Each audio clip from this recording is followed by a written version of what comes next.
Hello there. Welcome to video 172 from Sumit Academy. I do hope that you have subscribed to my channel. Do subscribe now so that you do not miss out on my previous or future videos.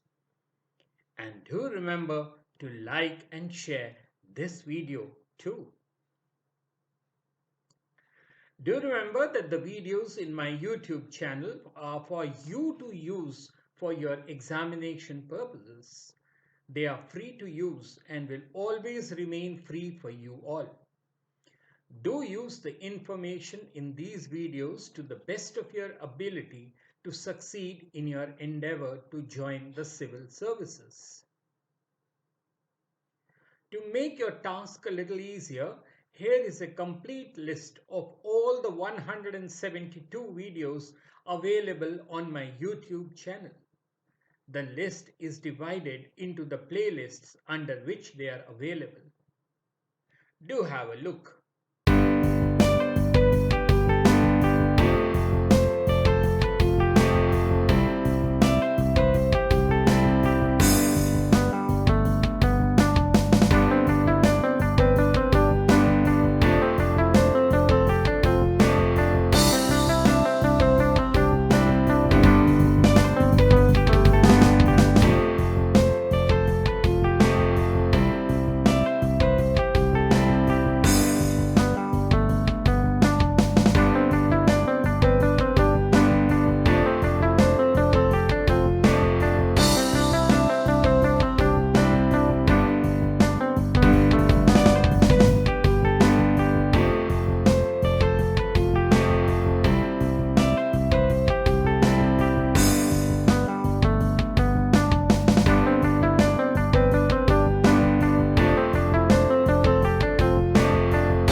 In this video, we shall study the Uday Kotak Committee Recommendations on corporate reforms. I do hope that you have seen my earlier 4 videos on corporate governance and the Companies Act 2013. Corporate India plays a pivotal role in facilitating nation building, and efficient corporate governance is critical for bolstering India's economic growth. However, corporate governance practices, even in the most reputed listed Indian companies, have been questionable on a number of occasions, leading to a demand for a higher quality of corporate governance.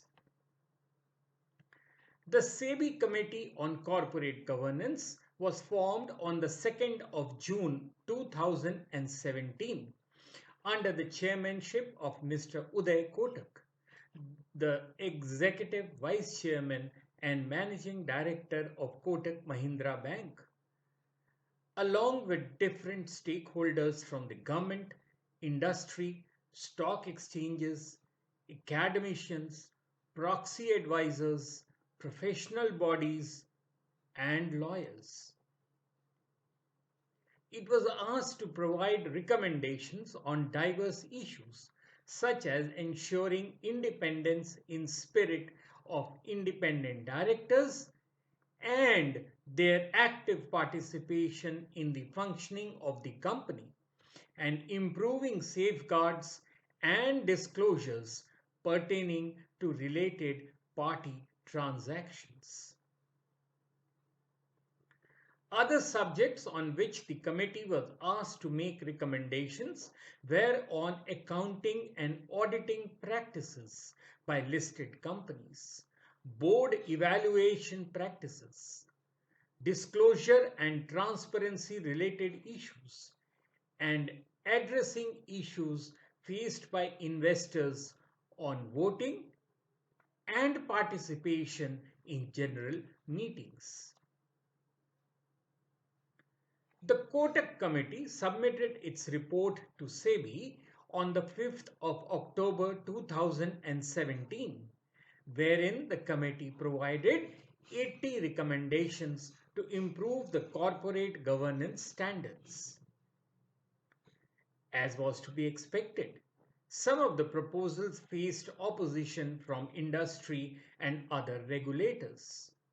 The Securities and Exchange Board of India had to take all stakeholders on board to ensure implementation of the measures suggested by the committee. And as you can guess, as a result, the market regulator couldn't implement all the 80 recommendations. It did, however, accept 40 recommendations without any modifications, 15 with modifications, while rejecting 18 and referring it to other agencies.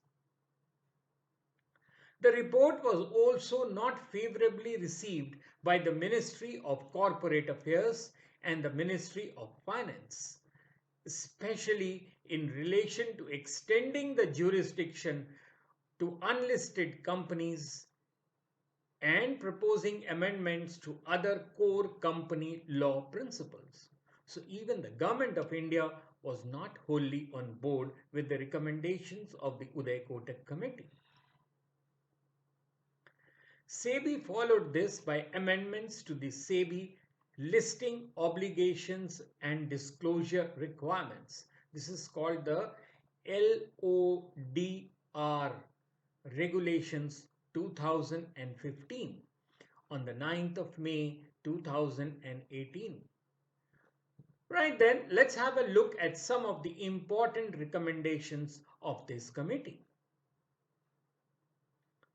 The first and major recommendation of the committee was on the composition and role of the board of directors.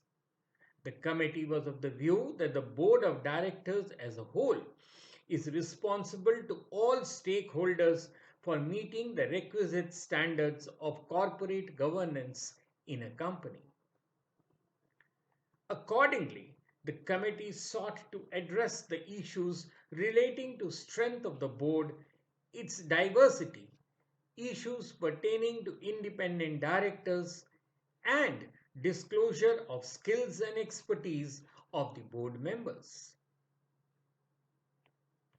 The first of these related to the minimum and maximum number of directors on a board. As per the Companies Act 2013 and the relevant rules, a minimum of 3 directors are required on the board of a public limited company, whereas the SEBI regulation stipulates no such requirement. Keeping in view the need of sufficient number of directors with diverse backgrounds and skill sets on the boards of listed entities to fulfill their functions and obligations, a minimum of 6 directors on the board was recommended by the committee. Now, this recommendation was accepted by SEBI with modifications, and a new clause has been inserted in the SEBI regulations.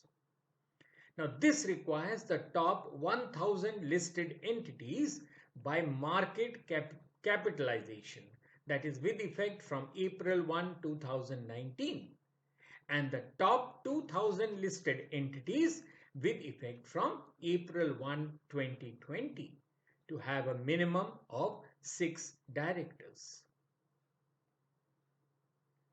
The next recommendation was on the gender diversity on the board.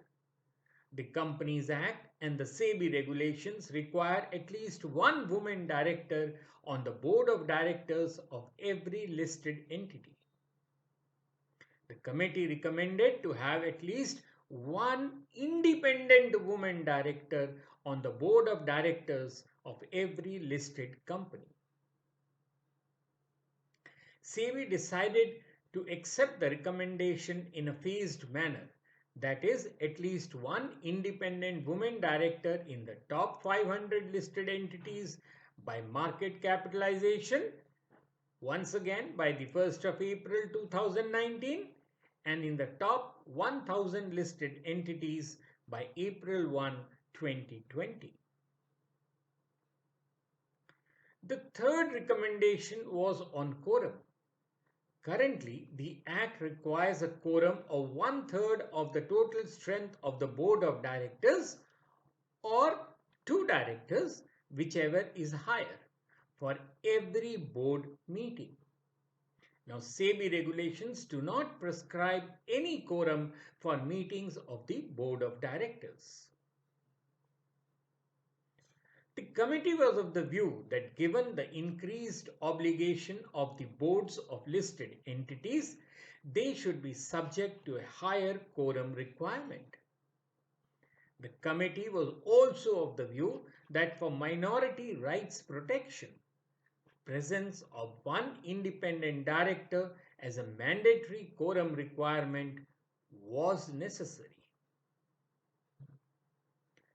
SEBI amended its regulations whereby the quorum of every meeting of the board of directors of the top 1000 listed entities by market capitalization. Now this was with effect from April 1, 2019 and of the top 2000 listed entities with effect from April 1, 2020. Now this shall be one-third of the size of the board or 3 members, whichever is higher, including at least one independent director. The fourth recommendation was on separation of key positions. The Act currently provides that an individual shall not be appointed or reappointed as the chairperson of a company as well as its managing director or the CEO, the chief executive officer, at the same time, unless the articles of such company provide otherwise, or the company does not undertake multiple businesses. Now, the committee recommended that all listed companies with more than 40% public shareholding should separate the roles of chairperson and managing director and CEO with effect from April 1, 2020. And subsequent to the aforesaid date, SEBI may examine extending the requirement to all listed entities with effect from April 1, 2022. SEBI accepted this recommendation with a minor modification. With effect from April 1, 2020, the top 500 listed entities by market capitalization shall ensure that the chairperson of the board of such listed entity shall A. be a non-executive director and B. not be related to the managing director or the CEO as per the definition of the term relative under the Act. In relation to composition and role of the board of directors, several recommendations of the committee were accepted by SEBI without any modifications. These include reduction in the maximum number of listed entity directorships from 10 to 8 by April 1, 2019 and to 7 by April 1, 2020. And expanding the eligibility criteria for independent directors. The next major area of recommendations was in the institution of independent directors. The institution of independent directors is essential to a good corporate governance framework, as they are expected to bring objectivity into the functioning of the board and improve its effectiveness. The Companies Act states that an independent director means a director other than a managing director or a whole-time director or a nominee director, who, in the opinion of the board, is a person of integrity and possesses relevant expertise and experience and is or was not related to promoters or directors in the company, its holding, subsidiary, or associate company. Independent directors are essential for minority rights protection, balancing the conflicting interest of various stakeholders and bringing an objective view to the evaluation of the performance of the board and the management. One of the most significant recommendations of the committee was vis-a-vis independent directors in relation to the expansion of their eligibility criteria. The Act and SEBI regulations stipulate certain objective criteria for determination of independence of a director. Every independent director is required to provide a declaration that he or she meets the legal criteria of independence at the first meeting of the relevant board in which he or she participates as a director, and thereafter at the first meeting of the board in every financial year, or whenever there is any change in the circumstances which may affect their status as an independent director. The committee was of the view that the evaluation of independence of an independent director should entail both objective and subjective assessments, and such assessment should be both continuing as well as genuine. It recommended that a few eligibility criteria be included in the existing provisions. First, specifically exclude persons who constitute the promoter group of a listed entity. Second, requirement of an undertaking from the independent director that such director is not aware of any circumstance or situation which exists or may reasonably be anticipated that could impair or impact their ability to discharge their duties with objective, independent judgment and without any external influence. The recommendations of the committee with respect to expanding the eligibility criteria for independent directors have been accepted by SEBI without any modifications.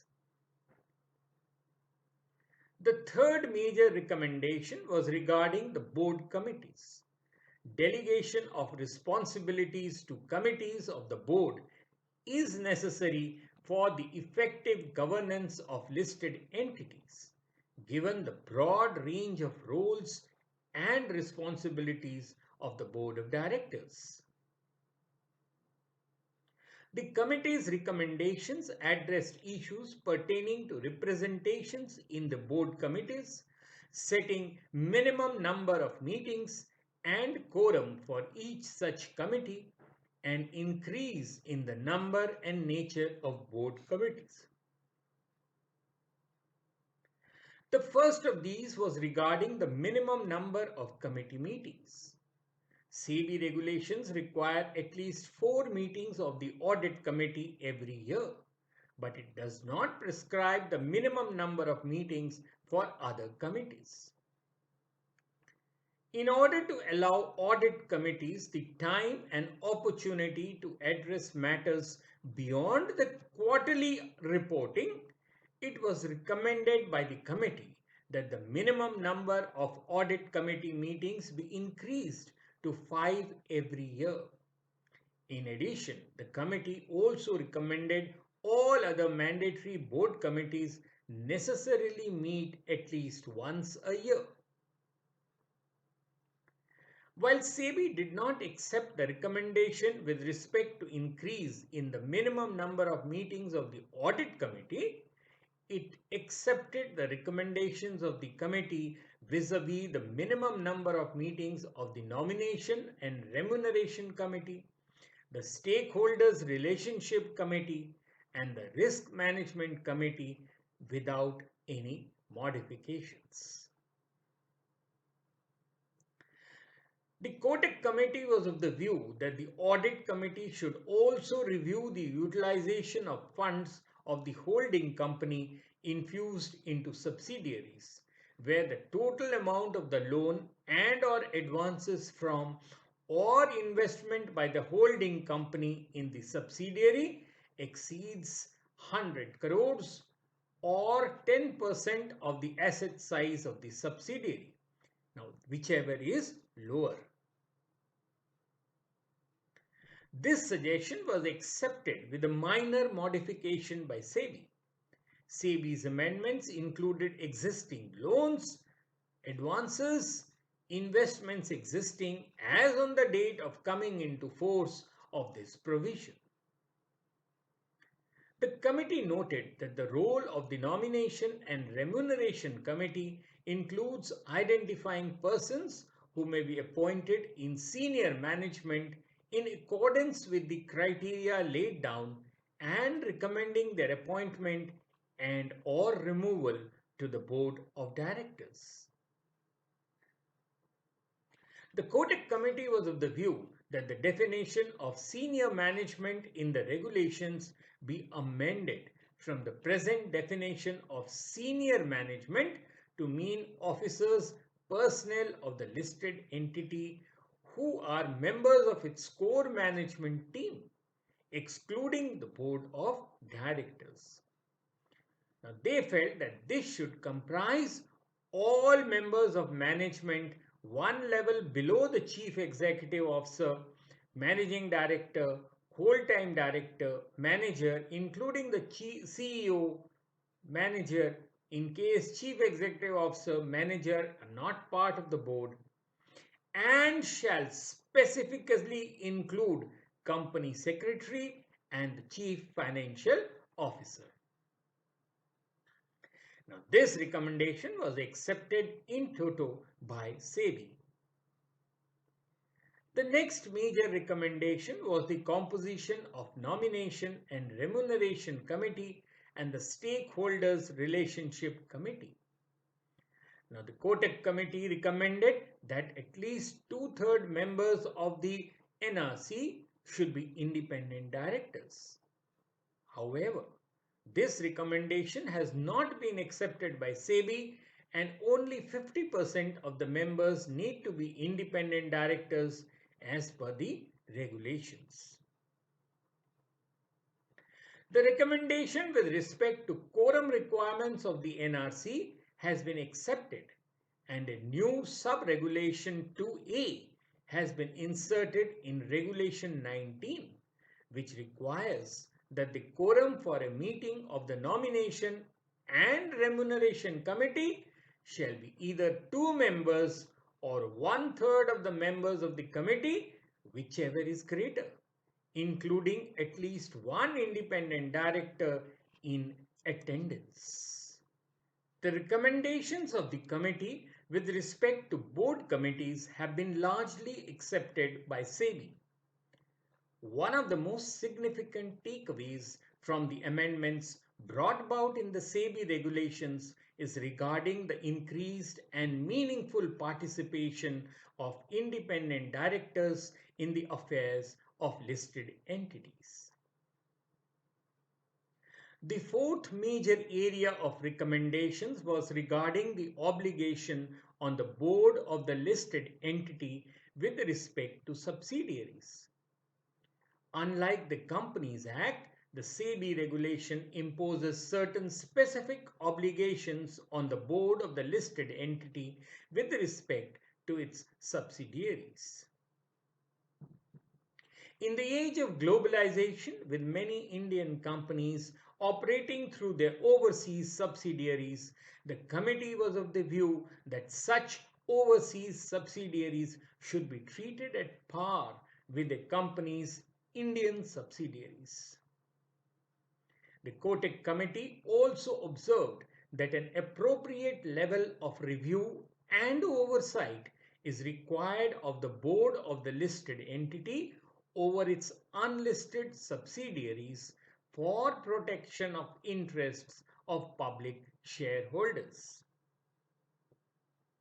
Accordingly, it made recommendations in relation to obligation of the board of a listed entity with respect to its subsidiaries, which were accepted by SEBI without making any modifications. Secretarial audit was recommended by the Kotak Committee as mandatory for listed entities and their material unlisted subsidiaries. Accordingly, SEBI regulations now requires every listed entity and its material unlisted subsidiaries to undertake secretarial audit and annex with its auditor's report a secretarial audit report given by a company secretary. The committee was of the view that increased and better participation by investors will enhance good governance. It supported the idea of removing the boundaries of physical meetings and adopting the use of technology. A new sub-regulation 6 was inserted in Regulation 44, which now requires the top 100 listed entities to provide one-way live webcast of the proceedings of the AGMs. The top 100 listed entities shall be determined on the basis of market capitalization as at the end of the immediate previous financial year. Some recommendations of the committee were rejected or referred to other agencies as the suggested changes infringed on jurisdiction of other regulators. For instance, the proposal strengthening the role of the Institute of Chartered Accountants of India, ICAI, a body that regulates auditors, had to be referred to the central government. The Kotak Committee had recommended that greater powers be given to ICAI to enhance the governance of listed entities, inter alia including powers to penalize its members by up to rupees 10 million and audit firms by up to rupees 50 million. SEBI, however, rejected the proposal of removing voting rights on the treasury stock. The market regulator also refrained from taking any decisions vis-a-vis governance aspects of the public sector enterprises, the PSEs. Key recommendations in this regard were independence of PSEs from administrative ministries, consolidation of government holdings, etc. The Kotak Committee recommendations address certain core issues in relation to corporate governance. Now, these recommendations are in line with the global practices. The amendments made to the SEBI regulations are a step forward in terms of achieving transparency and credibility in the corporate environment. Keeping in view the recent and alarming corporate frauds and banking scams, SEBI's sanction to the committee's recommendations would in all likelihood make the contemporary corporate scenario more transparent, accountable, and sustainable. Well, that's all from me in this video. This video is based on the information freely available on the internet. No originality is claimed for the same. The intention of this video is only to prepare candidates for answering examination questions on the subject and not for any financial gains. Do like and share this video and do subscribe to my channel now so that you do not miss out on my previous or future videos. Till later then, cheerio.